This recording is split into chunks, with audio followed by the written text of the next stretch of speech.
Buford, J.W. Tell Jess Tobin I got me another. Yeah, little old guy this time. Throwing one of them racing cars in the city limits.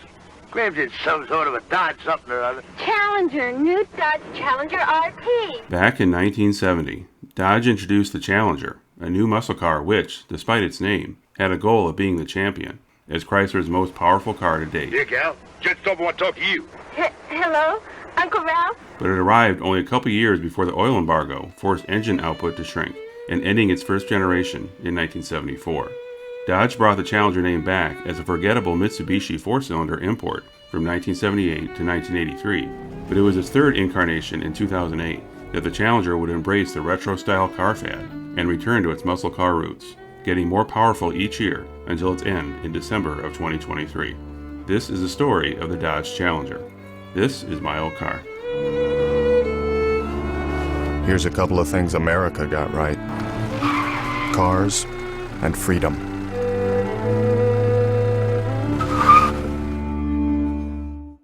As I write this in July of 2024, it's been 7 months since Dodge ended production of one of its most famous model lines. Unlike its just as well-known muscle car sibling, the Charger, the Challenger managed to maintain its original form as a two-door coupe throughout its 3 generations. But also like the Charger, the Challenger name was badly tarnished in the malaise era, when Chrysler thought they could get away with using a revered muscle car name on a car that was anything but. Its comeback in 2008 marked a complete 180 from its sad middle chapter, and would eventually become the fastest car Chrysler has ever built. Although most probably think the Challenger name was first used in 1969 for the 1970 model year, Dodge first used the name in 1959, but only as a trim package for the Dodge Coronet. Known as the Coronet Silver Challenger, it was introduced on May 1 of 1959 in an attempt to turn around sagging summer sales. Available only in silver paint, it couldn't be had with the Coronet's most powerful V8, and instead was focused on luxury. Although it only cost a few dollars more than the standard model, few people cared, and only 352 of them were sold before its cancellation at the end of 1959. By the time the design for the first-gen Challenger's E-body platform was ready in 1969, built alongside its slightly smaller sibling, the Plymouth Barracuda, Ford had been dominating the muscle car segment with the Mustang since 1965. But it wasn't the Mustang that the Challenger was intended to compete with directly. Instead, it was the Mercury Cougar, which leaned more towards luxury, such as offering air conditioning, a not-so-common option back then. The Challenger's lead designer, Carl Cameron, was also responsible for the Charger's original design in 1966. Around you. Man, this car can do all kind of things, man. Want to see? Although the 1970 Challenger offered an RT, or Road and Track series, for performance, It worked! I love this button! you could also get the Challenger in SE trim with a vinyl roof as a luxury feature. This wide swing of potential buyers also meant you can get one of 8 different engine options, from a base 3.2-liter inline 6-cylinder making 145 horsepower, or 7 different V8s, from a 318 cubic inch making 230 horses, all the way to 426 cubic inch 7-liter Hemi making 425 horses. The Challenger also competed in the Trans-American Championship and offered a homologated version to the public in 1970 called the TA, or Trans Am Edition. This model had a trio of 2-barrel carburetors on its 5-liter V8, which led to the name Six-Pack, a name which Dodge would continue using in its marketing in later years as well. Each of the horsepower ratings noted earlier were gross ratings, meaning that the engine's power was calculated on a test bench and not fitted in the car. By 1972, with new government regulations requiring a net horsepower rating, measured in a more real-world setting, this meant that along with tightening emission standards, the 426 Hemi was no longer offered by 1972.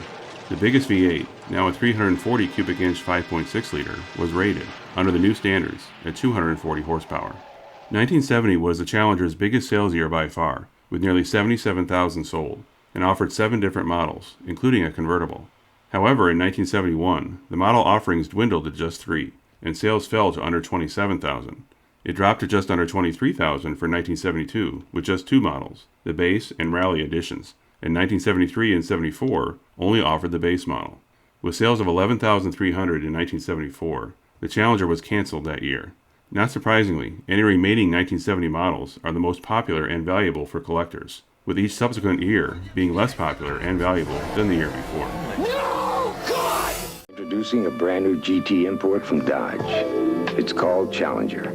By 1978, the malaise era was in full force, and Chrysler, like Ford and GM, resorted to importing Japanese compacts and selling them as their own, just to remain competitive and maintain low emission and high fuel economy ratings.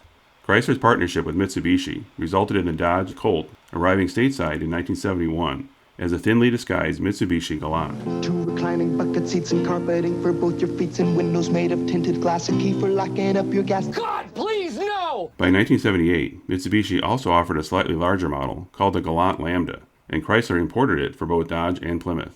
The Dodge was initially called the Colt Challenger, but would later drop the Colt from the name. The only similarity to the original Challenger was that it was a two-door hardtop, meaning it was missing the B-pillar.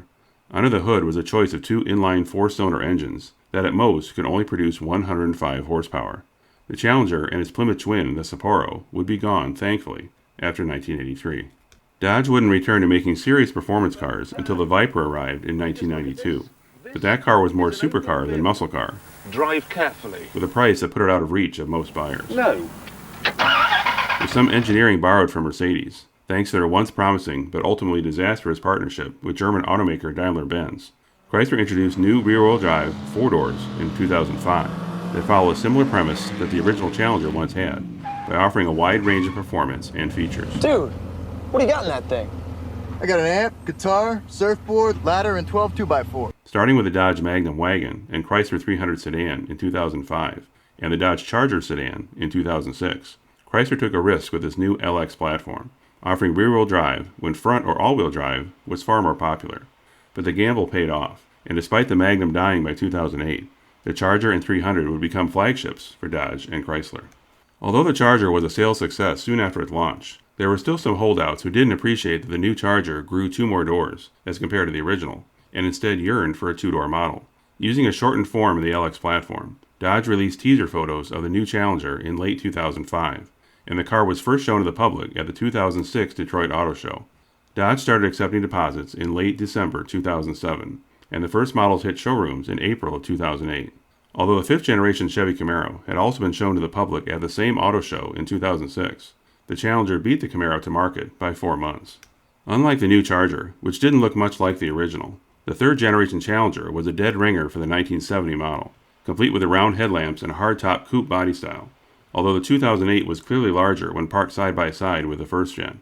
Since the Challenger started from a shortened Charger, it offered an unexpectedly large rear seat, giving it more practicality than the Camaro's rear seats that were really only suited for children. Although the 2006 show car had the then standard Dodge Crosshair grille, the production model ditched that for a grille that more closely resembled the first-gen Challenger. Although it looked like a traditional hardtop with no B-pillars, the glass was designed to hide the pillar, as by 2008, pillarless hardtops were a distant memory due to rollover standards. Dodge also surprised many by only offering the high-performance SRT-8 for the shortened 2008 model year, with a 6.1-liter Hemi V8, although no manual transmission, and instead with a 5-speed auto stick, which allowed shifting without a clutch. Production of the 2008 model only lasted 3 months, as the 2009 model took over in July of 2008, and now offered a 250 horsepower V6 for the base model, called the SE in the US, and SXT in Canada. The mid-range was the RT, with a 5.7-liter Hemi V8, and top end was the same 6.1-liter Hemi as before, but now available with a 6-speed manual. No, I'm sure he'll see me. Thank you. There was also an RT Classic option. It's 2009 Challenger, 5.8 liter. 5.7. What, you know cars? What kind of man doesn't? With racing stripes, cursive script badging to emulate the original, and wild colors like plum crazy purple. In 2010, a limited RT model made for drag racing, called the Mopar 10, was offered, with just a 100 vehicle production run. The Mopar 10 was 1,000 pounds lighter than the standard RT, thanks to eliminating many components and systems not needed for racing, swapping the independent rear with a solid rear axle, and including many lightweight composite structural components. For 2011, to coincide with the Ram pickups becoming a separate brand for Dodge, the Challenger lost the Ram's head logo along with all other Dodge models. It also got a new 3.6-liter Pentastar V6 that made 306 horsepower, and a new 6.4-liter Hemi V8 that made 470 horsepower, and could reach 60 miles per hour in 4.5 seconds. The SXT replaced the SE in the US as the base trim in 2012, and a Rally Redline package was available as a step up from the base SXT in 2013. For 2014, a Dodge 100th Anniversary Edition was available for the SXT and RT models. which other than some tuning improvements, was an appearance package with lots of upgrades in the interior, as well as limited edition paint colors. The third-gen Challenger's only facelift came in 2015, although it was subtle, with just tweaks to the front grille and tail lamps, and daytime running lamps changed to halo rings around the headlamps. But there were more significant changes to the interior, with a configurable center stack display. Although pretty much every other car by this point had upgraded to exterior door handles, which could be pulled from above or below, the Challenger, as well as the Charger, still had old-style lift-up door handles. Maybe it was because most of these car owners were male, and didn't have long fingernails that would make them difficult to open. Don't look, play it cool. Or maybe it was because they still sold over 70,000 Challengers in 2015, and that number was increasing every year. In fact, sales for 2015 were up 16,000 from the year before, so putting modern door handles on the car wasn't a big priority. Maybe they could have skipped the interior and exterior refresh and still sold just as well, considering the other big change for that year. The SRT8 badging gave way to the SRT Hellcat, the latter having a supercharger bolted to the 6.2-liter Hemi V8, and the center of one of the headlamps was removed to allow direct air access to the supercharger. 2 key fobs came with each Hellcat, a black one that limited the horsepower to 500, and if that wasn't enough, the red key fob unleashed the full 707 horsepower. In 2017, a new GT trim was offered, which added all-wheel drive to the SXT's V6, making the Challenger the first two-door muscle car to offer all-wheel drive. It was fully automatic, and would default to rear wheel and send power to the front only when needed. Personally, I think they could have gotten a lot more sales if all-wheel drive was made available in at least the smaller of the two V8s. Dodge also brought back the TA, or Trans Am Edition, which upgraded the 6.2-liter to 6.4, as well as a black roof and a black hood with a center air intake. The biggest news for 2018 was the SRT Demon, the fastest, up to that point anyway, of not just any Challenger, but for any car Chrysler had ever built. This wouldn't be the first time Dodge used the Demon name on a car, the first time being in 1971 on a Dodge Dart, although the Demon name caused controversy back then for its clearly satanic connection. It was better than the name Dodge had first planned to call it, the Dodge Beaver. Once enough people realized what the name Beaver also means, the name changed before it made it to production. Nice beaver. Thank you. I just had it stuffed. Let me help you with that. Designed specifically for drag racing, the SRT Demon was capable of 840 horsepower when powered with 100-octane racing fuel, or a mere 808 horsepower with 91-octane fuel. The Demon could easily be recognized on the street thanks to its fender flares above all 4 wheels, which were needed for tires that were over a foot wide, and the tires had just the bare minimum of tread on them to make them street legal. Due to the enormous heat generated during drag strip runs, it also had a built-in chiller to better compress the air through the intercooler. Look at that! That goes in the back of its eye! It also came with a Demon crate, a box full of tools and performance parts, including smaller front wheels, as would be typical on a drag strip. I've got boxes with a new ECU. I've got everything I need. ECU? The base Demon only came with the driver's seat, but for an extra $1, you can get the remaining seats added back in. Sadly, there were only 3,300 Demons ever built, and only for the 2018 model year. So it's not really a drag racing car at all? It will be once she's completely rebuilt it. For 2019, Dodge introduced the wide-body option for all SRT models, which, like the Demon, added wheel flares and wider tires that were 3-season only. I remember these became a popular option for those who wanted to make their Challenger look different than the over 500,000 third-gen Challengers that had been built by that point. The third gen itself had been around for 12 years by 2020, nearly an eternity in the car world. So at the time I kept thinking, when are they ever going to come out with a new version? 2020 was the second year in a row where sales dropped from the year before, after every year having sales increasing since 2008. But at over 52,000 sold in 2020, that was still a strong number for a two-door coupe in a world of trucks, crossovers, and SUVs. In November 2021, Dodge's parent company Stellantis announced that 2023 would be the final model year for not only the Challenger, but also the Dodge Charger and Chrysler 300, as the Brampton, Ontario factory, which built all three, would be retooled for new EVs. The decision wasn't based on low sales, as they still sold over 44,000 Challengers during the shortened 2023 model year, with the last one built on December 22, 2023. Instead, Stellantis simply couldn't keep building cars with huge V8s and still meet increasingly high fuel efficiency standards.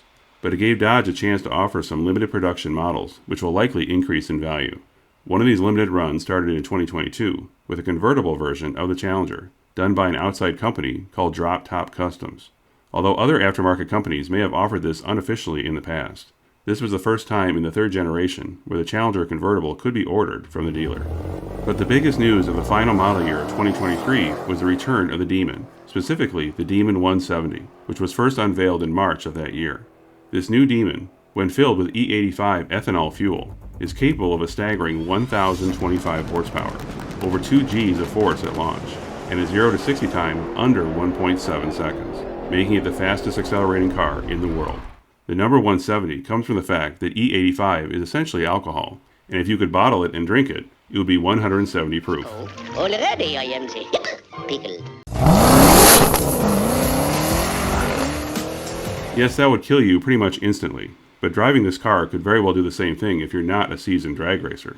Just like the original Demon, only 3,300 were ever built at a price of $100,000 each, and I'm sure their resale value will only rise from there. The Challenger was yet another example that despite Chrysler's shrinking presence among the original Detroit Big Three, making crazy cars, and then kicking it up several notches, has been a consistent theme for them since the Viper first arrived in 1992. As I write this, there is no plan to bring back the Challenger name on a future EV, and instead only the Charger name will live on. But maybe that'll just make the Challenger name, especially the stupid fast versions, worth more someday. Thanks for watching. I'm not sure how far I can actually drive before the engine realizes there's no key. If you like this video, click the like button and subscribe to my channel. If you once owned a car from the 70s to mid-2000s that you rarely see today, and would like it featured in a future episode, My car was there and now it's there. Did you leave it there? leave a reply in the comments or contact me at the email shown here. See you next time. That's weird. Did you leave it there? No, of course I didn't leave it in the road. I've got the... I'd go and get it if I were you. How the... Oh, God, I'm sorry. Sorry.